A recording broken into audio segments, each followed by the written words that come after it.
Kalau antara mukmin dengan mukmin mahabbahipun kuat, lebih-lebih datang Kanjeng Nabi sallallahu alaihi wasallam.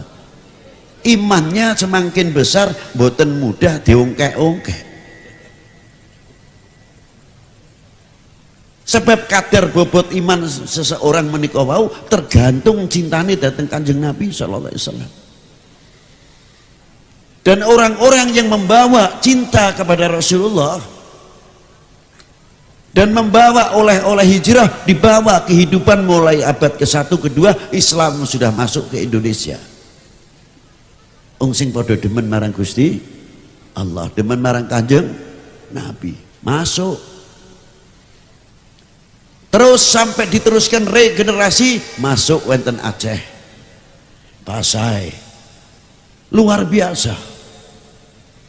Sampai regenerasi mulai muncul kerajaan-kerajaan yang cukup kuat berbobot. Niki nggih contoh. Kabeh sumbere ngomongi nggih bener memang.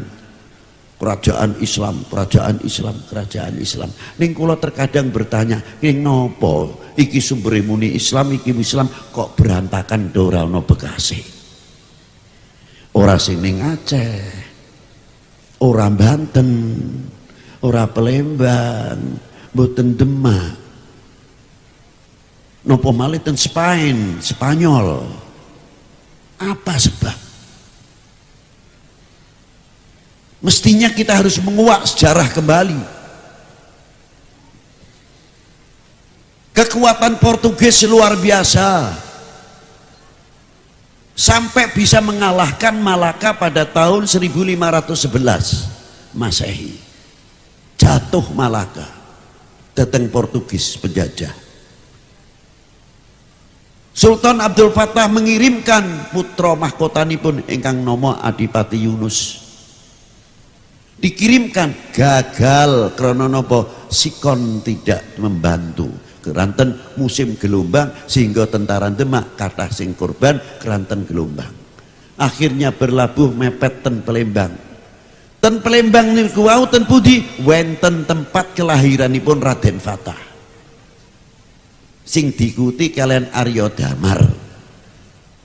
Dari perkawinanipun Arya Damar sekalian ibune Raden Fatah ngelahirkan putra naminipun Raden Kusen. Niku sejarah niku. Ben melek. Wong sakniki akeh kepaten sejarah. Akhirnya Raden Kusen nalika alit dipundhut digedhekake badane Joko diikuti kalian Glindrawardhana utawi saterusé Patih Udara sing mengangkat Brawijaya ke-6. Sedeken Raden Fatah umur 7 tahun sapundipun pundhut panjenenganipun Wali Agung Kanjeng Sunan Ampel Ahmad Rahmatillah. Eling-eling lho niki nyun dieling-eling niki, terutama kangge kita sedaya. Kula tak takon kalian panjenengan nggih. Saged jawab? Saged mboten? Loh, kula takon sing serius. Sanggup mboten? Loh, mlempem. Takonane mung sepele toh. Wahai bangsaku yang kubanggakan, relakah negerimu terpecah belah? Jawab sing keras. Mlempem jawabane. Ya tapi ora apa-apa wis bengi masalah ya. Karena bang turu bisa kaget ya. Berarti kita sepakat menjaga NK tegas. Tapi ini sejarah harus ingat dulu. Sejarah harus diingat dulu untuk memperkokoh. Setelah kita mengalami kekalahan 15-11 Malaka jatuh dan Portugis, sasaran yang kedua adalah Demak. Demak telah membaca reaksi Portugis. Bagaimana caranya? Ngitik-ngitik ngileni Glindrawardhana yang menjatuhkan ramane Sultan Abdul Fattah Demak nganti mlajeng ten gunung caket Solo napa naminipun Gunung Lawu. Lho ten mriku Raden Fatah menyerang. Ternyata napa ingkang dipun hadapi Raden Fatah tarung karo adine piyambak Raden Kusen yang dibina Gelindrawardana. Lingi-lingo ojo sampai kakang adi sampean kalian kulo ten Indonesia itu ada dua persaudaraan, saudara seagama setanah sebangsa setanah air, saudara sebangsa setanah air. Mau turunan Cina kek, mau turunan Arab kek, mau turunan Bombay kek, selagi beliau adalah warga negara Indonesia, adalah sama dengan kita, wajib dilindungi. Ya Nabi salam. Aja cak nina-nina ning ngarap-ngarapi, justru kekuatan dembeki semakin mengkristal gara-gara di Cina-Cina ini di Arab-Arabi. Ya Habib salam. Sebabnya apa? Kita kurang pandai merangkul. Lah niki sadar, akhirnya kita dibenturkan saudara sesama saudara, saudara sebangsa setanah air. Kita kelingan bagaimana Raden Fatah dibenturakan kalian radine Raden Kusen sing dipelihara oleh Gelindrawardana. Ini contoh sepatutnya kita melek. Hai generasi muda, buka mata yang lebar supaya kita tidak mudah terpicu hingga membuat peluang untuk pecah belahnya bangsa ini. Sadar atau tidak? Lagi kembali wah. Akhirnya Raden Fatah luar biasa. Pertempuran dimenangkan oleh Demak. Ora gelem kalah, tetap badane Gelindrawardana KO ngitik-ngitiki Pajajaran. Dikileni ngadakna perjanjian ning Batu Tulis Bogor untuk saling menyerang, saling mempertahankan sasaran yang Demak.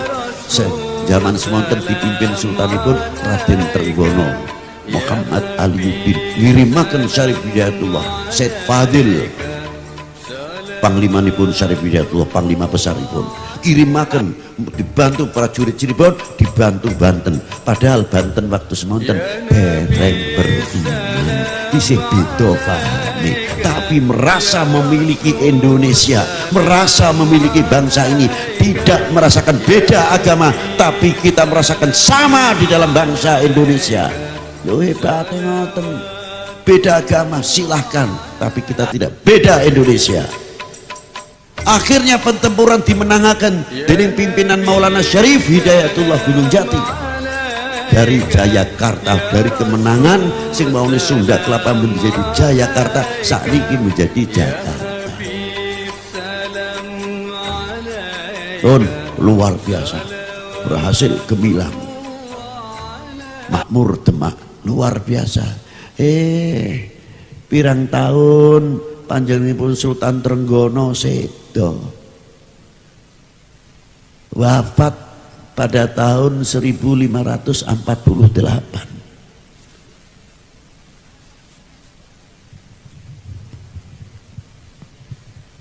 Setengah siji nggih primen nggih. Terus nyongin doer loh, kok enak bae ngomong terus.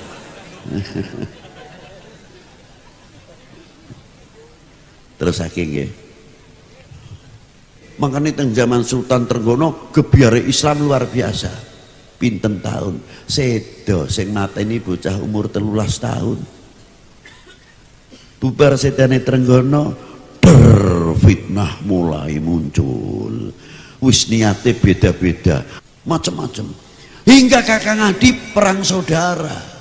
Arya Pangiri, Kalinyamat, dereng sing Arya Penangsang piyambak ribut. Untung-untung nalika semonten 4 Sunan masih hidup, Kanjeng Sunan Giri, Sunan Ja'far Shadiq, Sunan Kalijogo, Maulana Syarif Hidayatullah. Pantura dari Banten dikuasai rumiyin ben ojo campur tangan pihak luar urusan Demak, dibentengi dening Maulana Syarif Hidayatullah, berdiri sendiri khitoh mulai Banten. Niku hikmah. Sehingga Portugis ora wani mlebu sebab ten Pantura pasukane Maulana Syarif Hidayatullah radhiyallahu taala anhu. Terus wong sing galak-galak bakal bahayani dirangkul dening Maulana Ja'far Shadiq Sunan Kudus. Beliau sangat ahli, sangat pandai, dan bagaimana cara menyatukan umat pada waktu itu. Kula kagum dateng Sunan Kudus. Maaf nggih kula kalian panjreng. Gaya.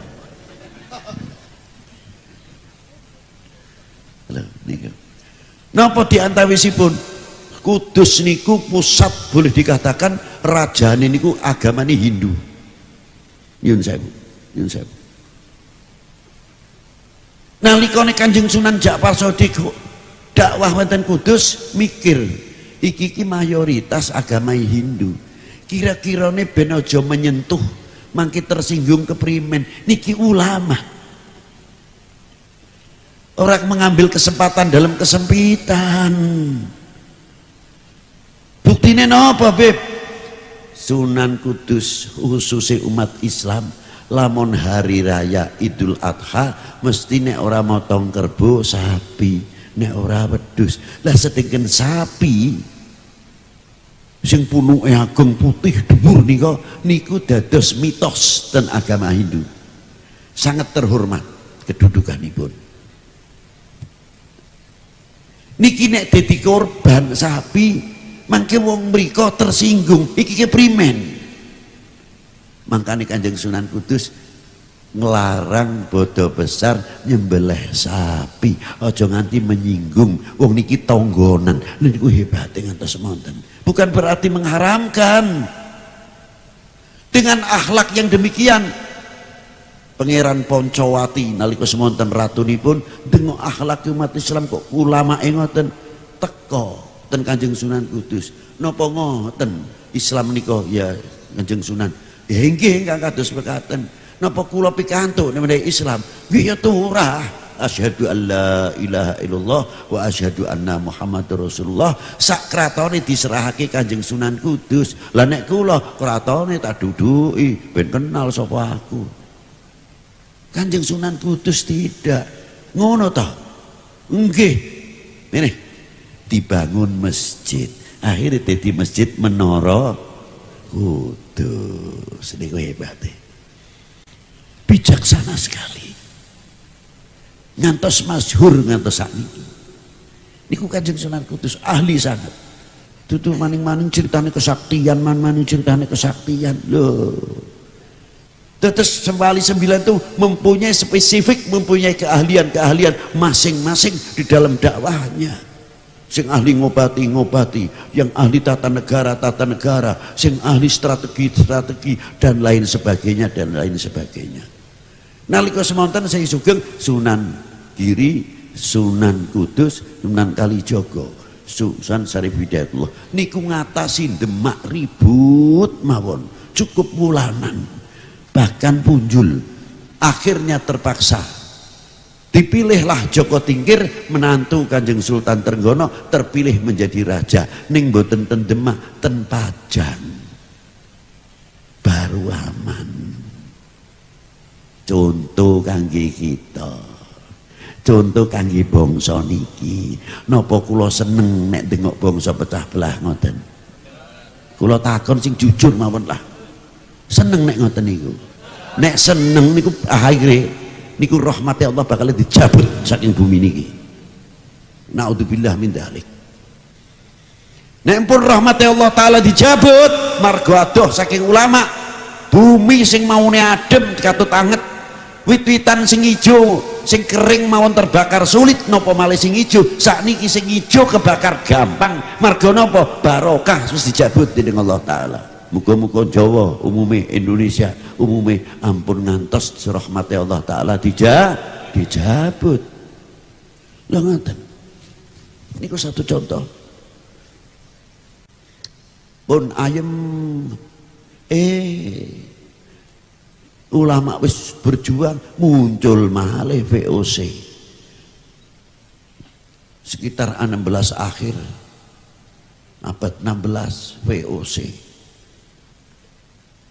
Pertama kali pedagang suwi-suwi tuku tanah, ngusungi rempah-rempah, batine tuku rempah-rempah, tuku tanah, saabrak-abrak dangu-dangu damel kantor perdagangan VOC niku wau. Strategi belajar niki sampean kalian kula ten mriki.